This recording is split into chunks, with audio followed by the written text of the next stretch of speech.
아이가 집중력이 굉장히 좋습니다. 한 가지 과제를 주면 몰두해서 자기가 좋아하는 거를 끝까지 해냅니다. 와, 아이 집중력만 보면 정말 공부도 너무너무 잘할 수밖에 없는 조건이다 싶으실 텐데요. 이렇게 집중력이 좋은데 이상하게 공부 쪽으로만 들어가면 뭔가 문제가 생기는 아이들. 뭐가 문제일까요? 아이들 집중력은 좋은데 주의력이 약하기 때문인데요. 무슨 말이에요? 주의력은 뭐고 집중력은 뭐예요? 오늘은 주의력과 집중력을 구분해 보면서 주의, 집중력을 가지고 제대로 공부할 수 있는 법 알아보도록 하겠습니다. 내 아이를 위한 주의력 수업이라는 책에서 이 내용을 참고로 해서 설명을 드릴 텐데요. 집중력이라는 것은 무엇일까요? 한 가지 과제에 대해서 끝까지 몰두하는 능력을 말합니다. 우리가 흔히 생각하는 그 집중력 맞습니다. 주변 상황과 상관없이 몰두하는 힘을 말해요. 그렇다면 주의력이라는 것은 무엇일까요? 내가 꼭 해야 하는 일, 지금 이 순간에 필요한 일에 대해서 주의를 기울이는 능력입니다. 집중력과 주의력의 차이를 아시겠어요? 우리 아이가 집중력은 좋은데 왜 공부에는 저렇게 집중을 못할까라는 게 궁금하시다면 아이가 좋아하는 것에 대한 집중력은 있지만 꼭 해야 하는 것, 꼭 필요한 것을 해내는 능력인 주의력이 부족하기 때문입니다. 주의력이라는 것은 꼭 해야 하는 일에 대해서 초점을 맞춰서 주의를 전환해서 그쪽으로 주의를 모아서 해내는 것을 말합니다. 누구나 좋아하는 것은 다 집중해서 몰두할 수 있습니다. 그런데 우리가 그 집중력을 주의력과 헷갈리기 때문에 이상하다 집중은 잘하는데 왜 꼭 해야 하는 공부에선 어려움을 겪냐라고 생각했던 것이죠. 정작 중요한 것은 집중력과 주의력이 모두 있어야 한다는 겁니다.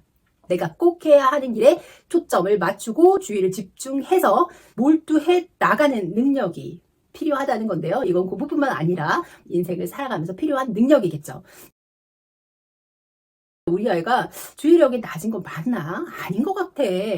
집중력이 저렇게 좋은데 주의력도 좋지 않을까? 라는 생각이 든다면 주의력이 낮아서 발생하는 현상들을 제가 설명해 드릴게요. 그걸 보면서 우리 아이가 집중력만 있었던 건지 주의력도 함께 있었던 건지 무엇이 문제였던 건지 한번 체크해 보세요. 아이가 수업 준비를 제대로 못합니다. 뭔가 해야 될 것이 있는데 그것을 정확하게 구분을 못해요. 내일 준비해 가야 될 것이 있는데 고학년이고 혹은 중학생인데도 불구하고 스스로 준비물을 챙겨서 가지 못한다면 주의력이 낮다고 판단할 수 있습니다. 부모님이 매일 챙겨주는 게 버릇이 되어서 그런 건지 아이가 필요한 준비물을 챙기는 주의력이 낮은 건지 테스트를 한번 해보세요. 아이가 스스로 챙겨보게 하면서 주의력이 있는지 없는지를 보시면 조금 더 쉽게 아이 주의력을 파악할 수 있습니다. 두 번째는요, 일단 시작하기가 어렵습니다. 과제가 어려워서가 아니에요. 굉장히 어려운 과제에서가 아니라 자신이 해야 하는 일에 대해서 주의를 기울여서 집중하는 게 분명히 어렵기 때문입니다. 미룹니다. 결국은 시간에 밀려서 못하고 끝내는 경우도 생깁니다. 아이가 게으르다고 생각하실 수도 있는데요. 게으른 게 아니라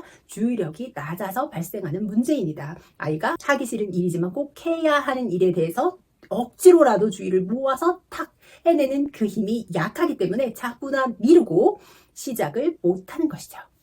수업 시간에도 집중 못하고 멍하고 있을 때가 많습니다. 수업 내용이 어려워서가 아닙니다. 수업 내용을 충분히 이해할 수 있는 수준임에도 불구하고 그 내용에 주의를 기울이는 능력이 낮게 되면 수업 시간에 멍하니 있거나 딴짓을 하는 경우가 굉장히 많습니다. 아이가 대화를 하거나 뭔가 수업을 하거나 본인이 집중해야 하는 일에 있어서 멍 때리는 시간이 많다면 아이의 주의력에 문제가 있는 건 아닌지 생각해 보셔야 됩니다. 네 번째로는요, 눈앞에 있는 것을 잘 보지 못합니다. 나이가 들어보니까 핸드폰 들고 핸드폰 어디 있지? 이렇게 찾는 경우 많죠. 바로 눈앞에 물건을 두고 찾는 경우 굉장히 많잖아요. 우리도 그만큼 주의력이 낮아졌기 때문이에요. 유독 물건을 눈앞에 보고도 못 찾는 친구들 있잖아요. 시각적 주의력이 낮은 경우입니다. 똑같이 사물을 보지만 그 사물을 주의 깊게 인식해서 보는 능력이 낮기 때문에 눈이 안 보이는 게 아닌데도 물건을 잘 변별 못하고 자꾸 찾아다니는 경우가 많은 거죠. 청각적 주의력이 낮은 경우도 있습니다. 똑같은 이야기를 했는데 말을 이상하게 바꿔 듣는 경우죠. 옛날에는 사오정이라고 했는데요. 귀에 청각적으로 이상이 없는데도 불구하고 자꾸 바꿔 듣는 경우는 청각적인 주의력이 낮기 때문입니다. 우리 아이가 자꾸 말을 사오정처럼 이상하게 해석하는데 정확하게 듣지 못하는데 라는 생각이 드신다면 청각적 주의력에 문제가 있는 건 아닌지 생각해 보셔야 된다는 거죠. 마지막으로요, 시간 관리를 참 못합니다.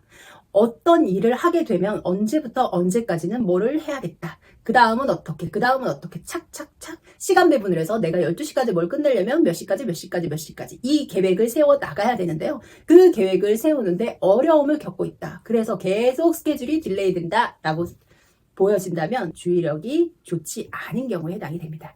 주의력이 좋지 않은 경우 6가지 예를 들어서 말씀을 드렸습니다. 우리 아이가 몇 가지나 해당이 되나요? 아마 꽤 해당이 될 거예요. 아이한테 너는 게을러, 너는 뭐가 문제니? 라고 하셨던 부분을 이제는 아이가 주의력이 좋지 않아서 낮아서 생기는 문제였구나 라고 생각하시면 됩니다. 그러면 어떻게 할까요? 주의력을 키워주는 방법을 찾아서 연습시켜야겠죠. 주의력이 늘 낮은 것이 아닙니다. 연습을 통해서 우리가 주의력을 키울 수 있는 그 힘을 길러나가야 될 텐데요. 주의력을 기르는 방법 어떤 것이 있을까요? 제일 중요한 것이 단점에 집중하지 않고 장점을 먼저 챙기는 것이 주의력 향상에 도움이 됩니다. 너는 왜 이렇게 산만하니? 너는 왜 이렇게 시간 관리를 못하니? 라고 이야기하실 게 아니라요. 아이가 잘하는 점 있죠. 그 부분을 먼저 이야기를 잔뜩 하신 다음에 뒤에다가 살짝 그 부분을 붙여주시는 거예요. 그게 주의력이랑 상관이 있어요 라고 하실 수 있는데요. 주의력이 낮은 아이들한테는 분명히 도움이 되는 방법입니다. 넌 왜 이렇게 산만해? 그럼에도 노력은 하고 있긴 하지만 이렇게 말씀하시는 것보다는요. 넌 참 활발하고 낙천적이라서 좋아. 친구들도 너를 참 좋아하지. 너는 참 밝은 분위기를 만들어줘서 좋아. 그런데 조금만 더 체계적으로 접근하면 좋을 것 같아. 라고 하면서 먼저 긍정적인 부분을 가득 채워주시고 나서 뒷부분에 아이가 고쳐야 될 부분을 조금만 덧붙여주시면 좋다는 겁니다. 아이들이요. 그렇게 하는 것이 자기 자신에 대해서 긍정적인 자아상을 형성하고요. 조금 더 자신감을 갖고 도전하고 주의력을 모아서 노력하는 데 도움이 된다는 거죠. 주의력을 모아야 되는 일, 쉬운 일들은 아닙니다. 어려운 일들에 있어서 주의력을 모아야 하잖아요. 아이가 한켠으로 마음을 내야 된다는 건데 내가 잘하고 있고 잘할 수 있다는 가능성이 있을 때 아이도 한번 도전해보고 싶다는 생각이 드는 거예요. 장점으로 순화시켜서 이야기하시는 연습을 해주시는 게 좋습니다.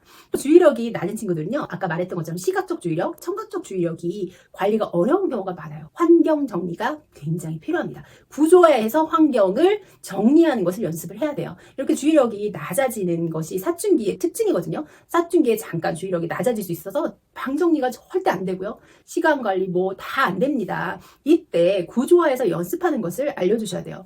책상 앞에 앉았을 때 5분 안에 구조화하는 것을 연습시켜 주시는 거예요.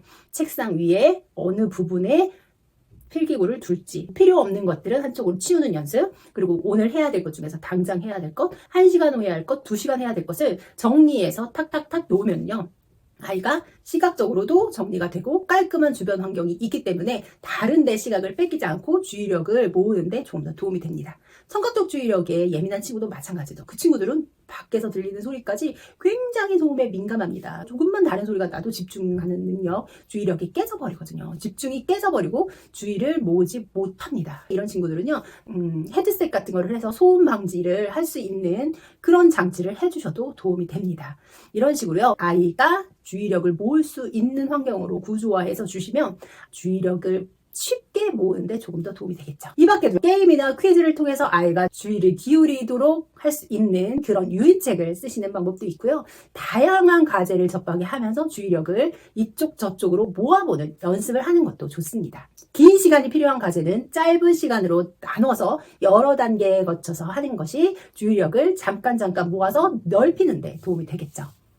단계별로 계획표를 만들어서 1단계 클리어, 2단계 클리어 해서 눈에도 보이면서 목표치가 착착착 줄어들면서 내가 주의를 집중한 결과를 눈으로 직접 볼 수 있다면 아이 주의력을 키우는데 더욱 도움이 될 것입니다. 크고 작은 성공 경험을 많이 주시고요. 아이가 성공했을 때 충분히 칭찬하시고 인정해 주신다면 아이가 주의력을 키우는 힘을 더 얻지 않을까 싶습니다. 오늘은 주의 집중력이라고 하는데 공부할 때 혹은 인생을 살아갈 때 꼭 필요한 주의력과 집중력을 분리해 봤습니다. 아이가 순간 집중력은 좋지만 뭔가 산만한 것 같고 과제에 집중하지 못하는 모습을 보인다면 우리 아이의 주의력을 한번 체크해 보세요. 주의력을 키울 수 있는 전략을 통해서 아이의 주의 집중력을 키워주시면 도움이 될 겁니다. 오늘은 아이의 주의 집중력에 관한 이야기였습니다. 중학탐구생활입니다.